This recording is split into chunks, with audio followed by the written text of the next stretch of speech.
ఇవాళ ధనంజయరావు అంటే అందరూ గౌరవిస్తారు, అన్ని పార్టీలు గౌరవిస్తాయి. నిజంగా మంగళగిరి కాన్స్టిట్యూన్సీ ఉన్న ఓటింగ్ మెజారిటీ ఓటింగ్ని క్యాప్చర్ చేయడం కోసమే ధనంజయ్ పల్లి పేరు ఇచ్చారంటారా? అది ఎవరు పిచ్చి ఆలోచన అవన్నీ కూడా. అది ధనంజయరావు ఏమో మామూలు కార్యకర్త, ఉట్టి కార్యకర్తగా ఉండి ఇంట్లో కూర్చోవాలి. ధనంజయరావు పార్టీ ఏదైతే నిర్ణయం చేసింది, కార్యకర్తగా క్షేత్రస్థాయిలో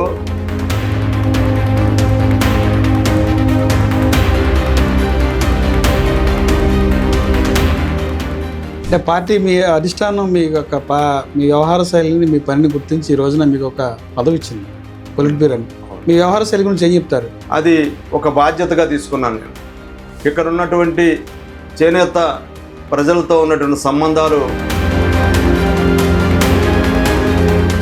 చంద్రబాబు నాయుడు గారు చేనేత వర్గాలకు సీట్ ఇవ్వమన్నప్పుడు మీరే ఆ రోజున ఎందుకు గంజి చిరంజీవి గారిని తీసుకొచ్చి పార్టీలో తీసుకోవడం జరిగింది? మీరు ఎందుకు ఆ రోజున పోటీ చేయాలని ఆలోచన ఎందుకు రాలేదు? కేసు పెట్టమని పోలీస్ శాఖని బాగా ఒత్తిడి చేశారు. ఒక 2 నెలలు బెయిల్ రాకూడదని. అలాంటి కేసులు పెట్టమన్నారు. అలాంటి కేసులు పెట్టమని ఒక ఆఫీసర్.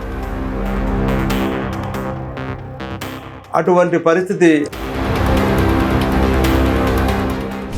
విజన్ ఉన్నటువంటి నాయకుడు. విజన్ అంటే చంద్రబాబు గారు, అదే స్ఫూర్తి లోకేష్ గారు. నేను నీకు పాలిట్ బ్యూరో ఇవ్వాలనుకుంటున్నామా అని చెప్పి అన్నప్పుడు ఎమ్మటే ఆయన దగ్గరికి వెళ్ళి జాతీయ అధ్యక్షుడు చంద్రబాబు నాయుడు గారితో, జాతీయ వర్కింగ్ ప్రెసిడెంట్ నారా లోకేష్ గారితో ఆ టీంలో కలిసి పనిచేయడం మీకు ఎలా అనిపిస్తుంది? కొత్త జర్నీ నిన్నటి వరకు ఒక జర్నీ అయితే ఈ రోజు నుంచి జాతీయ అధ్యక్షుడిగా చంద్రబాబు నాయుడు గారు, వర్కింగ్ ప్రెసిడెంట్గా నారా లోకేష్ గారితో కలిసి పనిచేయడం మీకు ఎలా అనిపిస్తుంది? ఎన్టీ రామారావు గారు ఉండగా అదొక విధానం, చంద్రబాబు గారు విజన్ వేరే. ఆఖరికి వైసీపీతో సహా నాకు సక్రమంగా నిర్మాణం జరిగే రాజధానిని ఆపేసి ఇసుక